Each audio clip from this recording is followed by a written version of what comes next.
off here, and we're doing Minecraft guide number 2. This one's going to be regarding the gas burning generators and hydroelectric separators.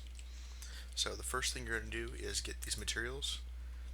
All of these materials are relatively cheap to make, albeit they are annoying to make and do require some extra machines. But you're going to need energy storage. It does not have to be this one, just any energy storage. You're going to need some means to extract items from the machines. These are my two favorites. You're going to need some way to move the high pressure gases from the machines, which can only be done with a mechanism as far as I'm aware. And you need a mechanical pipe or a fluid duct. I personally use the mechanical pipes. You also do not need the energy upgrades, but you will get about 500 more RF per tick if you use them, so I highly recommend them. You'll need a gas burning generator, aqueous accumulator. You don't need that, but it saves you a lot of energy if you just use this instead of the mechanism pump. Electrolytic separator, a chest, some water, and then this one is very important. You cannot use the basic energy pipe. You have to use a higher level one because the basic energy will throttle your power. You'll be losing about 3 to 400 RF per tick if you use the basic energy pipe. And then some blocks to build with, and biofuel, which is going to be the fuel that is going to be used. So how this machine works is you'll notice we have a chest up here, which is taking the biofuel, and with the item ducts, it is feeding into the pressurized reaction chamber. That is our bread and butter. So this is the electrolyte separator. This thing, as long as it's powered, will keep converting water into hydrogen. And you can burn hydrogen in the gas burn generator on its own, but it has no positive production. You don't get any extra energy.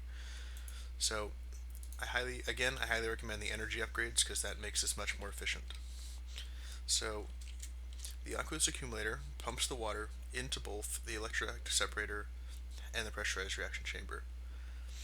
And with the hydrogen and the biofuel, it will slowly make ethylene and these little pellets, but to be honest, you can't really do a whole lot with them.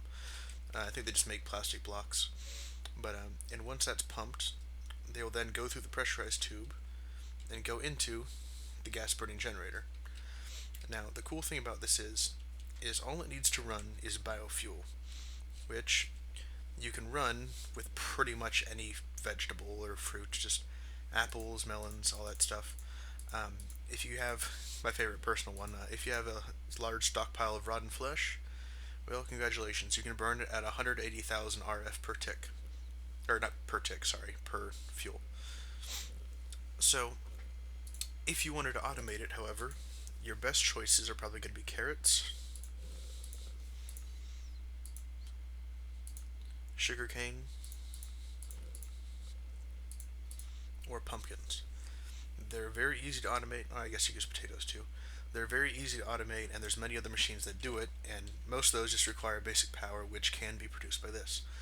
Now, the coolest thing about this is, while everyone else is hyped up about their big reactors, this very small, very easy, it's annoying to make, but it's very easy to set up once it's done, generator is currently making 1.5 to 1.6, somewhere in that range, RF per tick. And keep in mind that this same machine is powering all of these machines. So it's technically making it roughly 1800, 1900, maybe even 2000 RF per tick, but after the cost of running it, it's making 1.6k. So the power fluctuates using the gas generator because, as you'll see, depending on how much ethylene is actually in the machine, the burn rate changes. And depending on the burn rate is how fast this generates power.